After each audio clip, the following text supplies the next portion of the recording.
હજુ તારીખ 5 જૂન સુધીમાં રાજ્યના ભાગમાં વરસાદ થવાની શક્યતા છે, જેમાં બપોર પછી ગાજવીજ સાથે વરસાદ થવાની શક્યતા છે, જેમાં ખાસ કરીને સાબરકાંઠાના ભાગો, અરવલ્લીના ભાગો અને પૂર્વ ગુજરાતના ભાગો, પંચમહાલના ભાગો, ગોધરાના ભાગો, દાહોદના ભાગો, આ ભાગોમાં વરસાદ થવાની શક્યતા રહે છે.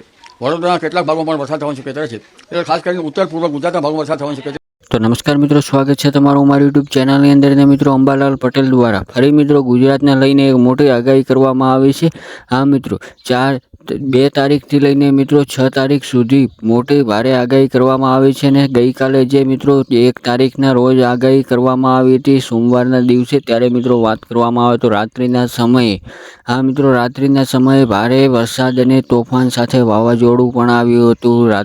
તો મિત્રો, તમને બધાને ખબર જ હશે કે ગઈકાલે રાત્રિના સમયે 12 વાગ્યા આસપાસ મિત્રો ઉત્તર ગુજરાતની અંદર, જેમ કે મિત્રો મહેસાણા હોય, પાટણ હોય, બનાસકાંઠા હોય, એ જગ્યાએ મિત્રો અતિ ભારે વાવાઝોડું ચાલ્યું હતું ને સાથે સાથે વરસાદ પણ આવ્યો હતો.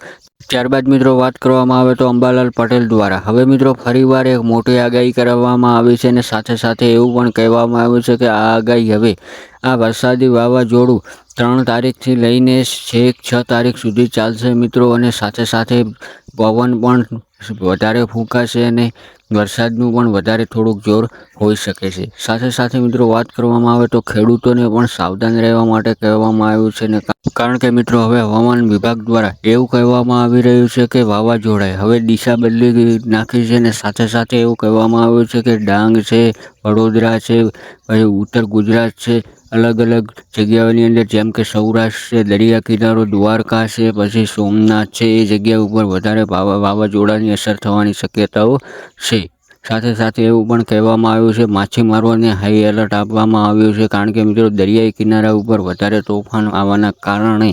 તો મિત્રો, સૌથી પહેલાં ખાસ આગળ વાત કરવામાં આવે તો જો તમે મારી ચેનલ ઉપર પહેલીવાર આવ્યા તો ચેનલને સબસ્ક્રાઈબ અને વિડીયોને લાઇક કરવાનું બિલકુલ ભૂલતા નહીં, કારણ કે મિત્રો આપણી ચેનલ ઉપર તમને સૌથી પહેલાં આવા વાવાઝોડા અને વરસાદના અપડેટ મળી રહેશે. અને તમને બધાને ખબર જ હશે મિત્રો કે અંબાલાલ પટેલ આવી અવારનવાર આગાહીઓ કરતા જ હોય છે, પણ ગઈકાલે જે 1 તારીખને સોમવારના રોજ આગાહી કરવામાં આવી હતી તે મિત્રો બિલકુલ રીતે સાચી પડી હતી ને બહુ ભયંકર તોફાન સાથે વરસાદ અને વાવાઝોડું પણ આવ્યું હતું. ઉત્તર ગુજરાતની અંદર સંપૂર્ણ રીતે મિત્રો ભારે નુકસાન થયું હતું.